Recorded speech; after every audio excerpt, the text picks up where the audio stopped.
Selamat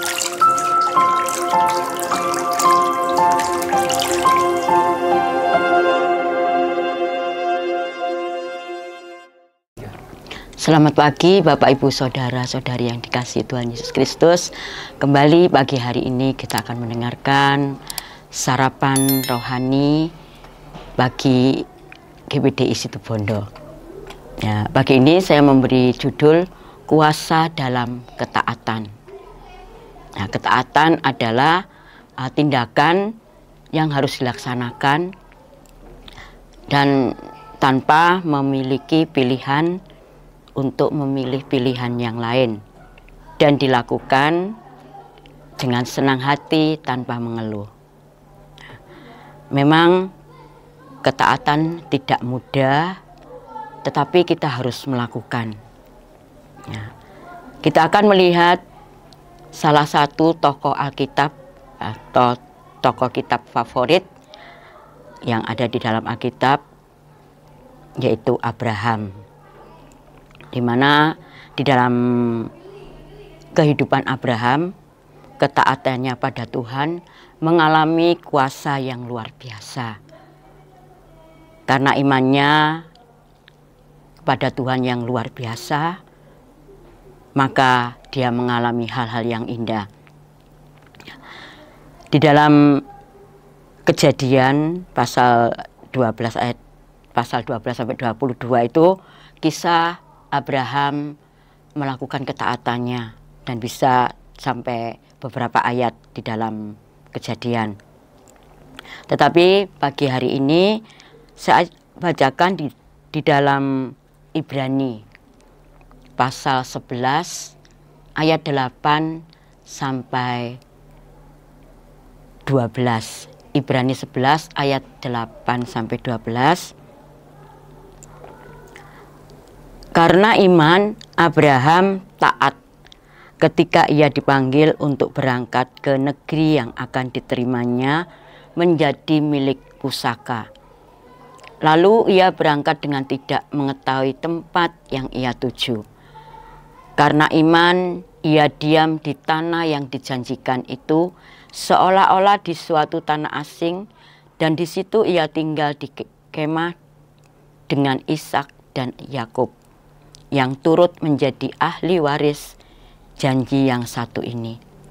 Sebab ia menanti-nantikan kota yang mempunyai dasar yang direncanakan dan dibangun oleh Allah. Karena iman ia juga dan Sarah beroleh kekuatan untuk menurunkan anak cucu, walaupun usianya sudah lewat, karena ia menganggap dia yang memberikan janji itu setia. Ayat 12. Itulah sebabnya, maka dari satu orang, malahan orang yang mati pucuk, terpancar keturunan besar seperti bintang-bintang di langit dan seperti pasir di tepi laut yang tidak terhitung banyaknya. Dari bacaan ini dan juga Bapak Ibu bisa membaca sendiri di mulai Kejadian 12. Ya. Abraham memiliki suatu ketaatan ketika Allah memerintahkan meninggalkan segala kenyamanannya di Ur Kasdim, meninggalkan keluarganya, sanak saudaranya, negerinya, dan di mana Allah menyuruh berjalan ke suatu tempat. Ya, tadi dikatakan di suatu tempat pusaka, di tanah milik tanah pusaka yang sudah ditentukan oleh Tuhan, tetapi waktu itu Abraham tidak diberitahu kemana dia harus pergi. Di sini Abraham melakukan ketaatan apa yang Tuhan sudah perintahkan. Dia meninggalkan semuanya dan bersama keluarganya dia menuju tanah yang dijanjikan Tuhan, tetapi dia juga tidak tahu dan dia menurut apa yang nanti yang akan dikatakan oleh Tuhan. Dan di situ Abraham di dalam Kejadian itu Abraham memiliki kekayaan yang luar biasa karena ketaatannya. Tidak berhenti sampai di situ, Tuhan masih menguji kepercayaan Abraham. Di dalam Kejadian 22 itu dikatakan Abraham diuji dengan anak satu-satunya yang saat itu dia dapat saat usia sudah lanjut atau mati pucuk. Dikatakan tadi dari satu orang, malahan orang yang mati pucuk, ya, di situ akan terpancar keturunan besar. Dan di sini Abraham disuruh membawa anaknya yang nantinya akan dikorbankan. Nah, Abraham tidak tidak bertanya jawab dengan Tuhan, tetapi dia melakukannya. Bahkan anaknya yang saat itu dibawanya, di mana Abraham sudah menyiapkan untuk mengorbankan, ya biasanya dikorbankan adalah hewan. Nah, di sini Ishak tidak melihat, tapi yang dikatakan, yang ditanyakan kepada ayahnya, mana korban yang akan dipersembahkan. Di mana di situ di atas Gunung Moria, Abraham berkata, nanti Tuhan yang menyediakan. Ya, ternyata benar. Di sini sebelumnya ya, tanpa pikir panjang dia melakukannya, tanpa mengeluh dia lakukannya yang diperintahkan Allah.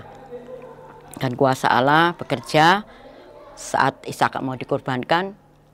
Tuhan menyediakan, yaitu domba yang saat itu tersangkut. Di sini kita lihat Abraham yang memiliki iman yang kokoh. Imannya itu dibangun dan dibentuk melalui pengalaman hidupnya berjalan bersama Allah. Ia percaya kemahakuasaan Allah, sehingga dalam keadaan yang tidak sesuai dengan keinginannya, mungkin juga tidak sesuai dengan kehendaknya, tetapi Abraham tetap mentaati perintah Allah. Karena di dalam Ibrani 11 ayat 19 dikatakan, karena ia berpikir bahwa Allah berkuasa membangkitkan orang-orang sekalipun dari antara orang mati. Dan dari sana ia seakan-akan telah menerimanya kembali. Dengan ketaatannya itu, Abraham menerima janji Allah mengenai keturunannya akan menjadi bangsa yang besar, seperti tadi bintang-bintang di langit yang sudah kita baca, seperti bintang-bintang di langit dan pasir di laut yang begitu banyaknya.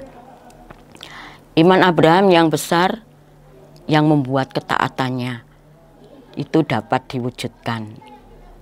Ya, di Kejadian 17 ayat 5 juga dikatakan juga Abraham disebut sebagai bapa orang percaya. Karena sebutan ini memperlihatkan ketaatan total Abraham pada kehendak Allah. Sekalipun berat dan mustahil perintah Allah itu, Abraham tetap taat. Karena ketaatan Abraham sehingga menyelamatkan sejumlah besar bangsa. Nah, dari tokoh ini, marilah kita juga bersyukur atas setiap kenyataan yang kita alami. Pengalaman hidup kita mengajarkan bagaimana Allah bekerja di saat iman kita. Di dalam Matius dikatakan iman sebiji sesawi dapat memindahkan gunung. Ya, itu kuasa yang luar biasa. Dengan dasar ketaatan kita kepada Allah, kepada Tuhan Yesus Kristus, ya, dengan demikian kehidupan yang kita alami mengalami pertolongan yang daripada Tuhan. Ya, tadi sudah saya katakan taat memang tidak mudah. Taat adalah pembelajaran seumur hidup. Jadi selama kita hidup, kita mau belajar taat. Dan taat itu juga diperlukan oleh setiap orang percaya untuk melihat, merasakan, dan mengalami kuasanya. Allah sudah memberikan kuasa kepada kita. Tetapi kuasa itu baru bisa kita aktifkan jika kita hidup dalam ketaatan. Melakukan kebenaran firman Tuhan. Di 1 Petrus 1 ayat 14 dikatakan, hiduplah sebagai anak-anak yang taat dan jangan turuti hawa nafsu yang menguasai kamu pada waktu kebodohanmu. Jadi firman Tuhan mengajak kita, dan ketaatan itu harus kita lakukan sebagai orang percaya. Dimana dengan ketaatan kita kepada Allah, dikatakan jangan turuti hawa nafsu yang menguasai kamu. Karena hari-hari ini hari-hari yang jahat, dan juga banyak hal-hal yang membuat kita tidak taat kepada Allah. Dengan kita tidak taat kepada Allah, maka kebodohan akan menguasai kita dan kita akan jatuh dan jauh daripada Tuhan. Kita minta Roh Kudus untuk memampukan kita untuk hidup dalam ketaatan. Maka kita akan mengalami kuasa di dalam kehidupan kita. Ya. Sekian renungan pagi ini. Selamat beraktivitas. Tuhan Yesus memberkati.